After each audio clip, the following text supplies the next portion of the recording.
Okay, we're going to pick up where we were a little bit. Teaching of Jesus, and then a little bit on the church's teaching ministry as just fantastically important. The Great Commission is about making disciples. And that means teaching them to observe all that I have commanded you. Jesus is in the position there, positioning himself as the new Moses, and just as Moses has come with a revelation from God to be transmitted to the people, and the people answer with obeying, so the same thing is true of Jesus. Jesus is the one that comes with the revelation of God, teaches people a way of life, and they are meant to obey it. So this is the verse that doesn't get as much airtime as it probably needs. If you want to be a Great Commission church, typically what churches have meant by that is going out and doing evangelism. I'm all for going out and doing evangelism. Don't misunderstand me. But the point of the exercise is not simply to make converts, but it's to make disciples. And disciples will be those that will be taught and that will be then observing all of what Jesus commanded. So there is a teaching mission at the heart of the church's Great Commission. Right? I wonder whether we have given enough attention to that. Right? If you want transformation of lives to become like Christ as the goal of mission and not just conversion, not just saying yes at the end of a service, but becoming like Christ and living as Christ would in your context, it's a matter of teaching. That teaching is going to be tremendously important. Okay? We're just having a little conversation over here on the side about the model that I'm talking about with these sort of values written into it and so on. What are the implications for size? How do you get this kind of engagement? If you have a congregation or an auditorium of 1,000 people, what can you do? What can you do with them, right? How can you accomplish these sort of transformative goals in a more personalized, interactive place? It is going to have to get broken down into some smaller units. Right? There can be a place at the macro level, but that macro level is not typically going to engage as much of the whole person, and it's not going to build in relationship and accountability the way that a smaller group would do if you have a group of 20, or if you have a group of 12, if you have a group of 4, or if you have a one-on-one discipleship, mentoring, apprenticeship kind of model. Right? So I think the challenge for every church is to think about what do you do as a whole group, and what is the purpose of that whole group, and what value is really added by a whole group session of something or other, and what content is actually important to communicate, what information can be transmitted that way. But then very quickly to break that down and work with that at a smaller level that's more personal is going to be really, really important.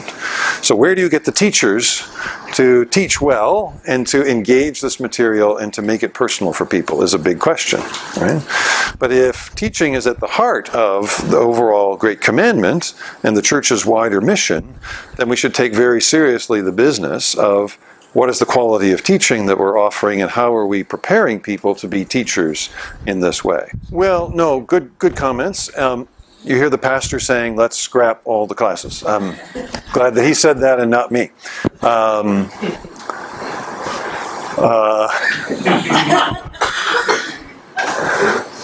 I wonder, a lot of things run through my mind all at once, but one of them is, I wonder whether we are over-dependent upon the classroom built upon formal education, right?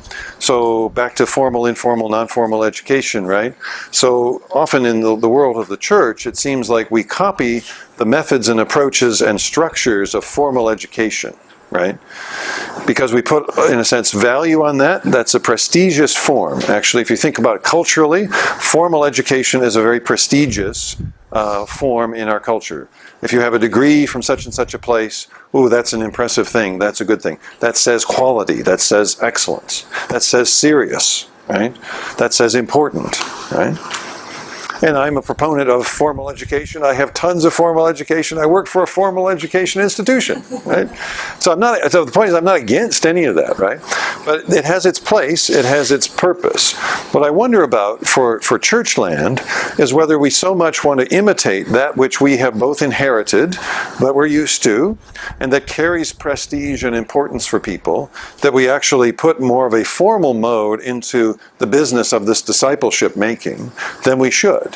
And that we actually need far more variety, and it needs to be a far more personalized business than it is a place with rows and chairs and so on. So some churches, the church we used to go to in the States, even adopted the kind of nomenclature of higher education for the kind of 101, 201, 301, right? And I wonder whether anybody really sat and thought, like, what are we doing by doing that, right? We're creating a kind of formalized structure that we're used to that carries prestige, and we're importing it into the church. And it comes back to my point about goals, right? What's the goal of the enterprise, right? The good goal of, good content, information, and knowledge is important, right? But is this the best way to do that? What's gained and what's lost by any particular choice of a given method, right? I wonder whether we just over-rely upon a kind of imitation of the formal approach, as opposed to other more interactive, personalized, small group approaches and so on, right? Again, I'm all for content, but I'm not necessarily thinking formalized is the best way always to do it. Along these lines, I was going to go ahead a little quickly, but there's obviously interest in this. Look at page 26. Because partly the direction that I'm taking this and the argument that I'm making comes out of my understanding of what's going on in the early centuries of the church. So there's some articles here. Those are the article titles under 7 ABC. By Bernstein and 2 by Robert Wilken, who was one of my teachers, on what's happening in the early church. And the picture that comes together from them and other scholars who have worked on this is actually a pretty clear picture that it is very holistic, it is very much small group based, one-on-one is tremendously important, and there are people who do take themselves the role of mentors and guides and coaches, to use more contemporary language, to accompany people in their path. So on page 26, the Bernstein article is along these same lines, right? But look at the middle of the page. Emotion and thought are not different floors of a building, but connecting rooms in the same suite. That's the point about the heart and the Hebrew understanding of the person. It's also true of what the early church felt, right? So this integrative, connective way of thinking. The heart is broader than the meaning that we have it for today. The seat of the affections and the will, the mind as visible and illumined by God, the source of moral acts, the place of the divine presence and grace. So something much more bigger and all-encompassing. And what Wilken spells out is this: these are the same kind of interests and goals that are there to learn to live a particular way of life. But what he highlights is the methods around those things are very much personalized, right? Instruction is largely individual. It's point 9. The teacher no doubt gave general lectures, but the real work of education took place in the one-on-one relationship between teacher and students. The teacher was a model to the student. Sometimes we wonder, well, how can I be a model, right? There is less reticence about that in the early church. Right? Virtue cannot be taught by words alone. You only learn by observing the actions of good men and women. Right? So there is an observation. It's the come with me and see. Right? It's very, very interesting. So the next article by Wilken has got more along the same lines. And imitation, story, example, and so on are really important in all of that.